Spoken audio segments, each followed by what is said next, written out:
if I lay down and I play dead and I stay dead, maybe you'll get sick of being. 네. 4월 5일자 공시 발표해 보겠습니다. 유가증권에서 SM백셀이라는 이제 자동차 부품 제조 및 배터리 제조라고 이제 애플 전지를 하는 회사가 있는데, 이 회사가 이제 22년도 매출액이 1370억에 영업이익 34억으로 흑자 전환을 한 회사입니다.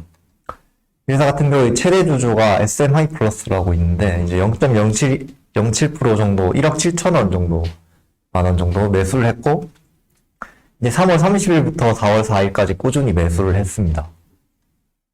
현재 최대 주주 지분은 86.77%로 이제 자진 상폐 이런 의심이 드는데, 자진 상폐 같은 경우 이제 대주주 지분이 95%를 확보하게 되면은 자진 상폐가 가능해집니다. 보통은 공개 매수를 통해서 소액 주주 지분을 흡수한 뒤에 자진 상폐를 하는데, 이제 95%를 못 넘는 경우에도 이제 사용장 폐지 조건에 주식 분산율이나 거래량 같은 것들의 기준이 있어가지고, 이 코스피의 경우, 이 SM백셀 코스피에 상장돼 있는데, 이제 소액 주주 지분이 유동 주식 수보다 10%보다 적으면은 관리 종목으로 지정이 되고, 그게 1년 이상 지속이 되면은 상장 폐지가 돼버립니다. 그래서 이제 SM백셀은 과거 부실로 이제 거래 정지 상태였는데, 이제 코다코에서 인수하려다가 인수를 실패했고, 이제 그래서 부실주가 돼서 이제 상장 폐지 위험에서 SM백셀에서 인수를 했던 회사입니다. 현재 이제 최대 주주 지분이 86%로 이제 앞으로 최대 주주 지분이 많은데 꾸준히 매수를 하는 것으로 보아서 이제 상장 폐지를 하려는 그런 합리적 의심이 드는 종목입니다. 다음은 백산이라는 회사인데, 합성 피혁 제조 판매를 하는 회사입니다. 자사주 소각 공시가 있었습니다. 약 45,500주 정도 소각 공시가 있었고 35억 정도 규모입니다. 약 1.73%의 이제 가지고 있던 자사주를 소각했습니다. 다음은 TIM이라는 농기계 사업을 하는 회사인데요. 임원분이 이제 장내 매수를 하셨습니다. 약 1억 2천만 원 정도를 매수를 하셨고, 이거 같은 경우에는 이제 임원분이 좀 큰 매수를 하셔서 관심 있게 봐볼 만하다고 생각을 합니다. 감사합니다. 네, 4월 4일 화요일 코스닥 공시 발표 시작하겠습니다. 제가 찾아본 회사는 이 메세 이상 네트워크스, 자이글, 페넨터 총 4개 회사고요. 우선 메세 이상 먼저 말씀드리면, 여기가 차기 5개년 이제 주주 환원 정책 안내 공시를 발표했습니다. 향후 5년 동안 이 메세 이상 별도 당기 순이익의 20% 현금 배당을 해준다고 그런 주주 환원 정책을 발표했고요. 메세 이상은 대한민국 1위 전시 주체 회사입니다. 그래서 나중에 한번 공부를 해볼 예정이고요. 그 다음 이상 네트워크스는 이제 B2B 전자상거래 하는 기업인데, 여기도 마찬가지로 주주 환원 정책 공시를 발표했습니다. 24년부터 최소 5년 동안 이제 별도 당기 순이익이 20%를 자사주 취득 및 소각하고, 그 소각한 주식 수만큼 무상 증자를 시행한다고 발표를 했고요. 그 다음 요즘 핫한 자이글이라는 회사가 그 유상증자 결정 공시를 발표했습니다. 여기는 그 고기 굽는 그런 그릴도 팔고 그런 회사인데, 갑자기 최근에 LFP 배터리를 만든다 해가지고 주가가 많이 올랐어요. 그래서 어제도 유상증자를 제3자 배정 유상증자로 공시 발표했는데 300억 원 규모고, XTESS 펀드가 이제 다 가져간다고 발표를 했습니다. 그 다음 페넨터인데요. 여기는 이제 드라마 제작사인데, 드라마 제작이 전체 매출비 중에서 72%를 차지합니다. 그래서 단일 판매 공급 계약 체결을 공시했는데, OTT 콘텐츠 이제 드라마 폭삭 소가수다 라는 드라마를 제작해서 넷플릭스에 공급 계약한다는 그 공시를 발표했어요. 그래서 드라마 폭삭 소가수다를 잠시 설명드리면, 이제 박보검하고 아이유가 주연으로 나오고, 작가님은 이제 동백꽃 필무렵하고 쌈 마이웨이 임상춘 작가님이 참여하셨다 합니다. 그리고 연출은 미생, 시그널, 나의 아저씨를 연출하신 김원석 감독님이 이제 연출을 맡으셨고, 여기가 아직 정확한 방영 일자는 안 나왔는데 올해 하반기 아니면 늦으면 내년 상반기에 방영 예정된다고 해요. 그래서 아직 방송사도 정해진 게 없고, 우선 넷플릭스에 들어간다라고만 기사가 나왔는데, 대충 이제 1950년대를 배경으로 제주도에서 그런 일어나는 거를 하는 이제 시대극, 그런 청춘물, 그런 거라고 생각하시면 될 것 같습니다. 그래서 이거는 이제 이 필모가 박보검 배우의 드라마 그 필모고, 여기가 아이유의 그 이제 지금까지 했던 건데, 시청률을 살펴보시면 박보검 이분이 드라마 하시는 거 다 보면 거의 한 10%, 20%대 시청률을 기록했고, 아이유도 마찬가지로 거의 한 10%대, 20%대 드라마 시청률을 지금까지 찍어 왔었어요. 그래서 이번에도 둘이 해서 하면 좀 괜찮은 시청률이 나오지 않을까 조심스럽게 예상을 해봤고, 여기 그 이제 작가님이 쓰신 드라마 시청률도 각각 13%, 23% 달성했고, 그리고 감독님의 작품도 이렇게 옛날에 케이블 드라마 치고는 굉장히 높은 시청률이었는데 8%, 12%를 달성했다고 합니다. 그래서 이 드라마는 좀 기대가 되긴 하는데, 올해 페넨터의 드라마 라인업을 살짝 살펴봤어요. 근데 이거 폭삭 소가수다 말고는 크게 기대되는 드라마는 없는 것 같았습니다. 네, 이상입니다. 4월 5일자 코넥스 공시 발표 시작하겠습니다. 발표 기업은 TL 엔지니어링이라는 회사이고요. 여기는 이제 클린룸을 비롯해서 이제 공조 유틸리티, 소방의 설계 및 시공과 관련된 그런 사업을 하고 있는 회사입니다. 단일 판매 공급 계약 체결 공시가 나왔는데, 그 인테그리스 클린룸 공급 계약이 이제 6억 2천만 원 정도 규모의 공급 계약 체결을 했고요. 최근 매출액 대비해서 5.8% 정도인데, 이게 좀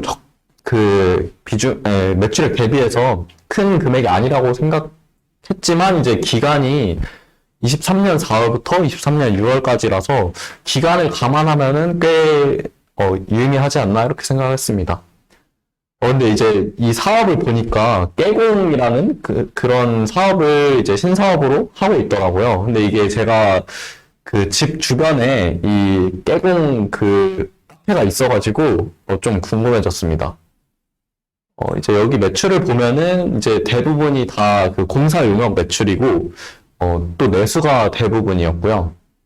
22년도는 이제 매출 106억, 영업이익 1억이 안 됩니다. 좀 그러고 이제 당기순이익이 마이너스 한 4억 정도 되고요. 여기가 이제 원래는 클린룸을 하는 회사인데, 이제 그거를 통해서 좀 신사업으로 그 하이브리드 클린 컨테이너랑 이제 실내 공기 인테리어 가맹 사업인 깨공 멤버스 등을 하고 있더라고요. 이제 그 HCC 같은 경우는 이제 그 우리가 이렇게 버스 요새 정류장 보면은 이런 식으로 되어 있잖아요. 이런 거를 하고 있다고 할 수 있고, 그 다음에 이제 제가 좀 관심 있게 본 게 깨공 멤버스입니다. 이게 깨끗한 공기의 줄임말로 이렇게 만든 건데, 이게 마침 제가 이렇게 지나다니는 길에 있어가지고 저는 익숙했던 곳이거든요. 그러니까 막 보면은 사람들이 안에서 뭐 공부하고 있기도 하고 이래가지고 그래서 좀 관심을 가져봤고, 그냥 뭐 단순하게 이제 에브리타임이라는 그 대학생들 커뮤니티에 검색을 해봤더니 게시글이 하나 나왔어요. 이제 홍보하는 게시글이었는데 이런 글이 있었고, 이제 한창 이때 코로나 때문에 뭐 미세먼지랑 바이러스로 지친 분들 이제 맑은 공기에서 머물다 가라고 이런 내용이었고요. 좀 좁은 이제 공간이지만 뭐 그 카페, 무인 카페로 이렇게 운영이 되고 있고, 음료 저렴하게 이렇게 팔고 있어가지고 나름 이제 무인 카페 치고는 괜찮은 것 같았어요. 그리고 이제 이런 식으로 얘네가 이제 무인 카페도 하지만 꼭 무인 카페만 하는 게 아니라 뭐 다른 뭐 패스트푸드나 뭐 이런 데도 이렇게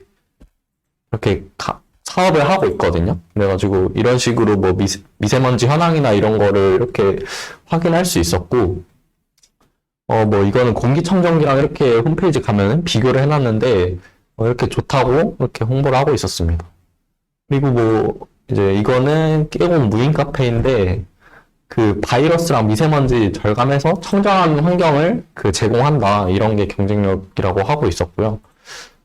이게 보시면은 이렇게 있는데, 제가 블로그 후기도 좀 찾아봤는데 신기했던 게, 들어가면은 여기 발판 같은 게 있는데, 이게 이제 신발에 있는 먼지나 이런 걸 다 막 빨아들이고 이렇게 들어가고 이런다고 하더라고요. 이제 들어가면은 또 위에서 좀 공기청정 이런 게 작동해가지고 되게 깨끗한 공기를 마시면서 공부를 할 수 있는 그런 카페였습니다. 보니까 이제 요즘처럼 이제 미세먼지로 많이 필요한 상황에서 깨끗한 공기를 마실 수 있다는 점이 좀 좋은 것 같았고, 사실 이게 그 영업 부문별로 뭐 매출이나 이런 걸 알 수가 없어가지고, 이제 이게 얼마나 매출에 기여를 하고 있는지, 그리고 경쟁력이 어떤지는 제가 확인을 못했고요. 그냥 이제 좀 재밌는 컨셉의 사업이지 않나, 이렇게 생각을 해봤습니다. 감사합니다. 네, 어렵자 기타 법인 준비했고요. 제가 본 회사는 크게는 2개 있었는데, 공시는 2,000개 올랐으니까 관심 있으신 분은 한번 찾아보시면 좋을 것 같습니다. 빌라주드 아나운티 PF 같은 경우에는 이번에 분양 매출을 이제 인식하면서 2,700억의 분양 매출을 인식했고, 원가는 한 1,400억 정도 됐고요. 판관비 같은 경우에는 540억 정도 됐습니다. 근데 뭐, 이건 원래 이 정도 예상됐던 건데, 이번에 건물을 지으면서 신세계건설에서 이제 돈을 좀 더 달라 해서 390억이 더 들었고요. 그런 부분에서 손익이 감소됐습니다. 2020년에 착공해서 2023년에 6월에 준공할 예정이고 8,223억의 분양대금을 받을 예정입니다. 현재 분양 약정액은 6,437억이고 여기에 대해서 그 계약금의 일부는 지금 받은 상태라고 생각하시면 될 것 같습니다. 다음 회사는 케어캠프라는 회사인데 이제 기타 법인 같은 경우에 사업 보고서가 안 올라온 경우가 많은데 어제 사업 보고서 올라온 유일한 이제 회사에서 준비를 해봤고요. 이 회사 같은 경우에는 병원에 필요한 물품 같은 거를 이제 구매 대행을 해주는 회사라고 보시면 될 것 같습니다. 그런 비율이 이제 99%에 가까이 되고 나머지는 별로 없고 이번에 매출이 10% 가까이 증가했는데 이게 왜 사업 보고서 어떤 기타 법인이 나오고 어떤 기타 법인이 안 나올까 해서 찾아봤거든요. 그랬을 때 정기보고 제출 대상 법인 같은 경우에는 일단 우리가 유가증권, 코넥스, 코스닥 같은 경우는 필수적으로 제공을 해야 되고 나머지는 소유자가 주주가 이제 500인 이상이면 제공을 해야 됩니다. 근데 그래서 여기가 이제 거기에 해당되는가를 봤거든요. 근데 이제 전체 주주수가 289명이니까 그럼 이것도 해당이 안 되는데 그냥 뭘까 했을 때 이제 주권의 증권을 모집 또는 매출한 적이 있는 발행인이라는데 여기에 해당되는 것 같았습니다. 뭐 자세한 법은 여기 적혀 있고 증권 발행을 통한 자금 조달에 예가 있었는데 2021년 8월과 11월에 이제 모집을 했고 그 원인으로 이제 공시를 계속 올려야 되는 거 아닌가라는 생각이 들었습니다. 그래서 앞으로도 뭐 사업 보고서가 나오는 이유는 500인 이상이거나 그런 증권을 발행한 적이 있다는 거를 생각해 보시면 될 것 같고 그렇다면 얘들은 아무래도 상장할 가능성이 좀 더 있지 않을까라는 생각까지 해봤습니다. 토스증권도 올라와서 이제 봤는데 잘 모르겠더라고요. 이상입니다. 감사합니다. 어제자 임원 및 대량부 한번 발표해 보겠습니다.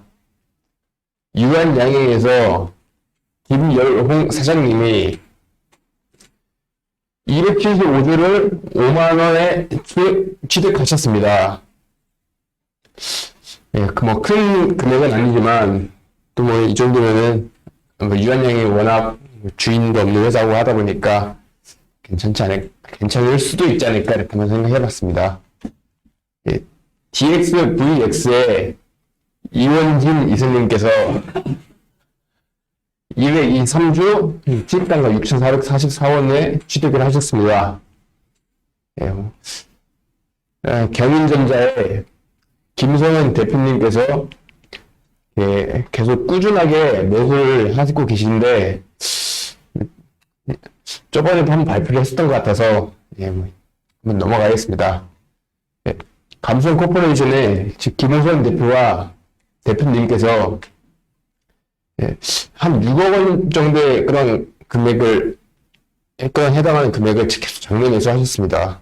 감성께서 이걸 원픽으로 한번 생각을 해봤고 이걸 원픽으로 해서 조금 봐왔는데 예, 뭐 이런 스노우피크를 만드는 이런 회사이고 예, 스노우피크라는 라이선스 브랜드를 옷을 만드는 그런 회사입니다. 매출액은 계속 꾸준히 상승해서 2022년 4분기에 굉장히 좋은 매출이 나왔고, 국내에서는 또 어느 정도 의미 있게 좀, 포지션을 가지고 있는 그런 회사라고 이렇게 한번 이렇게 생각하시면 될 것 같습니다.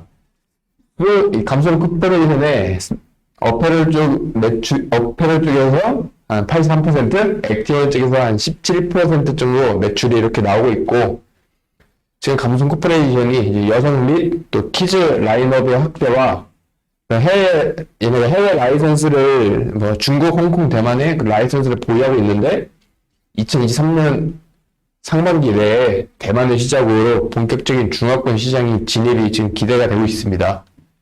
그래서 뭐 잘 된다면은 보시면 아시다시피 이 한국의 이 마켓 사이즈 오브 라이프 스타일 웨어 프로덕트 라인, 이 라이프 스타일 마켓 사이즈가 5조 9천억인 반면에 이 중국은 2018년 기준 39조 원으로 한국에 비해서 거의 5배 이상, 5배 정도의 그런 크기를 보여주고 있어서 가서 좀 잘 한다면 충분히 잘 성장할 수 있지 않을까 이렇게 한번 생각을 해봤습니다. 예, 감사합니다.